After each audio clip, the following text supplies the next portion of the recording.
علیکم، میں ہوں اختر صدیقی اور آپ دیکھ رہے ہیں اپنا من پسند چینل۔ جہانگیر ترین گروپ کی پرواز اور کیا حکومت سروائیو کر سکے گی، کیا عمران خان صاحب جو ہے اس نئے چیلنج سے نمٹ سکیں گے، میاں شہباز شریف کو سپریم کورٹ سے ریلیف ملے گا یا نہیں، اس کے ساتھ ساتھ آنے والے دنوں میں قواف لیگ اور نون لیگ کا پیچ اپ ہو سکتا ہے۔ پاکستان پیپلز پارٹی ابھی تک کیوں خاموش تماشائی کی حیثیت سے معاملات کا جائزہ لے رہی ہے، ان ساری باتوں پہ اور ان سارے سوالات پہ آج ہم بات کریں گے۔ بات یہ ہے کہ جہانگیر ترین گروپ کی وجہ سے تحریک انصاف ٹوٹتی نظر آ رہی ہے، بلکہ اگر ایک لحاظ سے یہ کہا جائے کہ تحریک انصاف کا شیرازہ بکھر گیا ہے اور پنجاب میں بزدار کی حکومت جاتی نظر آ رہی ہے، تو اس میں کوئی دوسری رائے نہیں ہوگی۔ اور سعید اکبر خان نعمانی جن کا تعلق بکھر سے ہے، اور میں چونکہ خود بکھر سے ہوں، میں اچھی طرح جانتا ہوں کہ ان کی ورتھ کیا ہے اور یہ کس طرح کے اور کس پائے کے خاندان ہیں اور کس طرح کے یہ لیڈر ہیں۔ اور یہ بھی بتا دوں کہ مجھے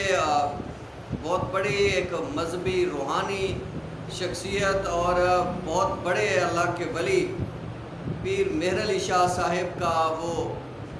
قول بھی یاد آ رہا ہے کہ جب وہ بکھر اسٹیشن پہ ریل گاڑی کے ذریعے گزرتے ہوئے پہنچے تھے، تو انہیں جب بتایا گیا کہ یہ بکھر ہے تو انہوں نے کہا کہ مجھے دریا خان اترنا ہے، یہ بکھر دوسرا کوفہ ہے۔ اور ان کے یہ الفاظ آج بھی بہت لوگ جانتے ہیں، بہت لوگ سمجھتے ہیں کہ ان کے اس گفتگو کے پیچھے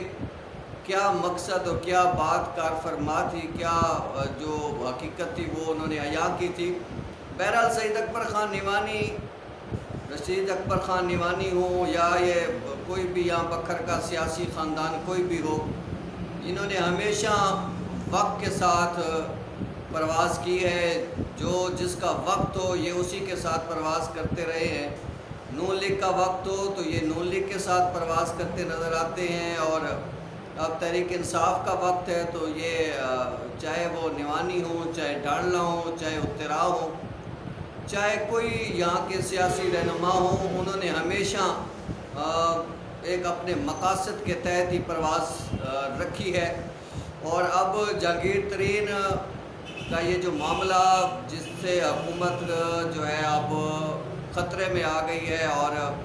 ظاہری بات ہے 8 MNAs ہیں، اگر وہ چلے جاتے ہیں اور رولا ڈال دیتے ہیں، عمران خان کو سپورٹ نہیں کرتے، تو مرکز میں عمران خان صاحب کے لیے بہت مشکل ہو جائے گی۔ اور 32 MPAs جو شو کیے گئے ہیں، اور اس سے واضح ہوتا ہے کہ جہانگیر ترین نے جو خرچ کیا تھا انتخابات پہ، اب اس کے جو ہے وہ پھل کھانے کا شاید ان کا وقت آ گیا ہے، اور اسی وجہ سے وہ بھی یہ سمجھ رہے ہیں کہ اب اگر یہ دباؤ انہوں نے نہ دیا اور انہوں نے جو ہم خیال گروپ بنا لیا ہے، اگر اس کو یوٹیلائز نہ کیا تو ان کے خلاف جو کیسز بن رہے ہیں یا بنے ہوئے ہیں ان سے ان کی رہائی شاید مشکل ہو جائے۔ مگر دوسری جانب عمران خان ہیں جنہوں نے ابھی تک اپوزیشن کی ایک نہیں سنی، ان کے خلاف PDM اتحاد بنا، بڑے بڑے احتجاجی مظاہرے ہوئے، جلسے ہوئے، بڑی بڑی جو ہے وہ ایڈیٹیشن کی گئی قومی اسمبلی میں، سینٹ میں، صوبائی اسمبلیوں میں، مگر وہ ٹس سے مس نہیں ہوئے۔ مگر یہ جو جہانگیر ترین والا امتحان ہے، شاید یہ باقی امتحانات سے انتہائی تگڑا اور مشکل امتحان ہے، بقول صدیق جان کے کہ کچھ اسلام آباد میں موجود بعض تحریک انصاف کے اہم رہنماؤں نے جو ہے وہ معاملات کو خراب کیا ہے وزیر اعظم ہاؤس میں بیٹھ کے،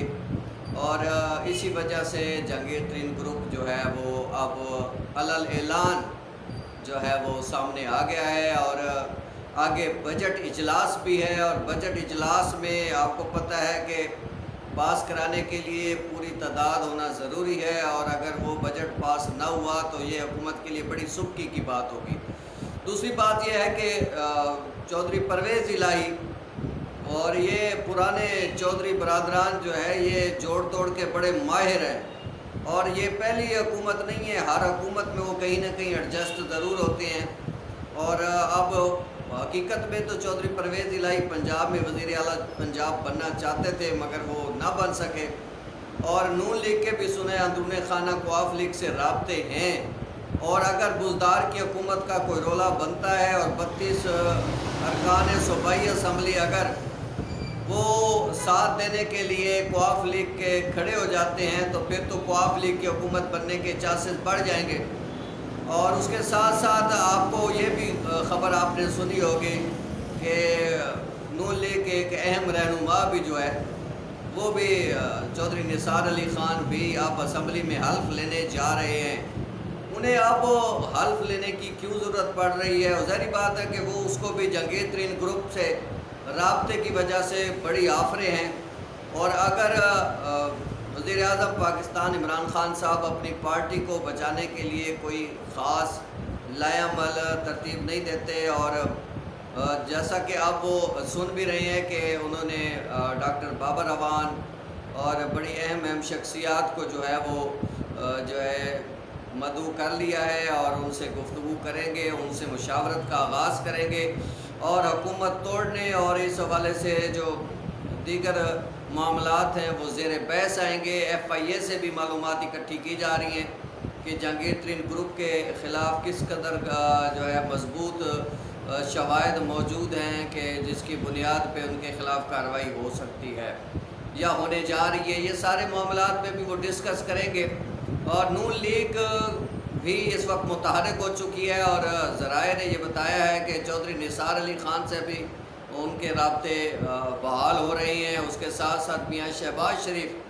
بھی جو ہے وہ کافی ان ہیں، اور انہوں نے بھی جو ہے وہ ارکان اسمبلی سے اور صوبائی اسمبلی سے ملاقاتیں شروع کر دی ہیں،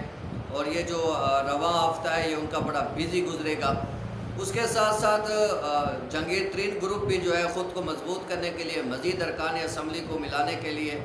بھی ہوم ورک شروع کر چکا ہے، اور یہ بھی سننے میں آ رہا ہے کہ جنوبی پنجاب کے اضلاع سے بھی ایک 15 سے 20 لوگ جو ہے مزید اس گروپ میں شامل ہو جائیں گے، اور عمران خان صاحب کے لیے مزید مشکلات پیدا ہو جائیں گی۔ اور یہ بھی امکان ہے کہ عمران خان صاحب اسمبلیاں توڑنے کی بجائے کوئی ایسا درمیانی راستہ نکالے کہ حکومت بھی چلتی رہے اور یہ ہم خیال گروپ بھی بے شک بیٹھا رہے، اور اس کے بعد جو بھی صورتحال بنے گی اس کے مطابق دیکھ لیا جائے گا۔ اور اسٹیبلشمنٹ ابھی اس طرح سے مستعد نظر نہیں آتی، اور وہ ابھی بھی انتظار میں ہے کہ اس حکومت کو کام کرنے دیا جائے اور 5 سال یہ پورے کرے، کیونکہ پاکستانی معیشت ابھی اس قابل نہیں ہے کہ وہ نئے انتخابات کے اخراجات کو برداشت کر سکے۔ بہرحال یہ جہانگیر ترین گروپ نے ہلچل مچا دی ہے، اور عمران خان صاحب کے لیے بھی مسئلہ تو بن گیا ہے، اور جہانگیر ترین کے جب مذاکرات عمران خان صاحب سے ہو رہے تھے تو اس وقت بھی ان کا معاملہ جو ہے وہ ناقابل یقین اور ناقابل حل کی طرف گیا تھا، اور اس وجہ سے یہ معاملات حل نہیں ہو پائے۔ اور آپ دیکھتے ہیں کہ عمران خان صاحب جو ہے اس سارے معاملات سے کیسے نمٹتے ہیں۔ تاہم ان کے حوالے سے یہ مشہور ہے کہ وہ کسی کو خاطر میں نہیں لاتے اور تنہا فیصلہ کرتے ہیں اور پھر اس پہ جو ہے عمل پیرا ہو جاتے ہیں، اور اسی وجہ سے شاید مسائل بھی پیدا ہوئے ہیں۔ ان کو بعض لوگوں کی جو مشورے ہیں زیادہ اچھے لگے ہیں اور بعض کے اچھے نہیں لگے ہیں۔ دوسری طرف سرور خان اور زلفی بخاری اور ان کے معاملات بھی کافی پیچیدہ ہوئے ہیں، اور یہ بھی حکومت کے لیے چیلنج بنے ہوئے ہیں۔ اور اس سے الیکشن کمیشن میں بھی بعض ذرائع نے ہمیں بتایا ہے کہ انہوں نے نئے انتخابات کی تیاری کے لیے جو ہے ہوم ورک شروع کرنے کا جو ہے وہ حکم دیا ہے، اور ذرائع کا یہ کہنا یہ ہے کہ یہ الیکشن کمیشن جو ہے وہ تیاریاں کر رہا ہے، اور اس حوالے سے ان کو کس نے کہا ہے اور کس کے کہنے پہ یہ تیاریاں کر رہا ہے ابھی تک بہرحال یہ واضح نہیں ہے۔ پاکستان پیپلز پارٹی خاموش تماشائی کا جو کردار ادا کر رہی ہے وہ ایسے نہیں کر رہی، اس کے الیکشن کمیشن سے بھی رابطے ہیں، نون لیگ سے بھی رابطے ہیں اندرون خانہ، اور وفاق لیگ سے بھی رابطے ہیں، اور اب سننے میں یہ بھی آ رہا ہے کہ ان کا جہانگیر ترین گروپ سے بھی براہ راست رابطہ ہو گیا ہے، اور ذرائع کا کہنا یہ ہے کہ اگلے ہفتے جو ہے بلاول بھٹو کی جو ہے وہ جہانگیر ترین کے کسی خاص شخصیت سے جو ہے وہ ملاقات بھی ہو سکتی ہے۔ اب دیکھنا یہ ہے کہ سعید اکبر خان نیوانی جو بکر سے جن کا تعلق ہے، وہ انہوں نے اس کو ہم خیال گروپ نے جو ہے اسمبلی میں ان کا ایک لحاظ سے ایک لیڈر مقرر کیا ہے۔ اب دیکھتے یہ ہیں کہ وہ اسمبلی میں کیا خطاب کرتے ہیں اور ان کا لب و لہجہ کیا ہوتا ہے۔ پنجاب اسمبلی میں ان کے لب و لہجے کو دیکھ کے ہی ہم پھر اندازہ کر سکیں گے کہ قومی اسمبلی میں جہانگیر ترین گروپ کیا کرے گا اور کیا صورتحال اختیار کرے گا۔ بہرحال عمران خان صاحب کی 25 سالہ سیاسی تاریخ کا یہ کٹھن ترین سفر ہے اور کٹھن ترین لمحہ ہے، اور یہ دن گزر رہے ہیں، اور دیکھنا یہ ہے کہ عمران خان صاحب باقی چیلنجز سے تو نکل آئے ہیں، دیکھتے ہیں کہ اس چیلنج سے وہ کیسے نکلتے ہیں۔ آپ بھی انتظار میں ہیں، ہم بھی انتظار میں ہیں، جیسے بھی کوئی ڈیولپمنٹ ہوتی ہے انشاءاللہ آپ سے شیئر کریں گے۔ دیکھتے رہیے اختر صدیقی نیوز۔ بہت شکریہ۔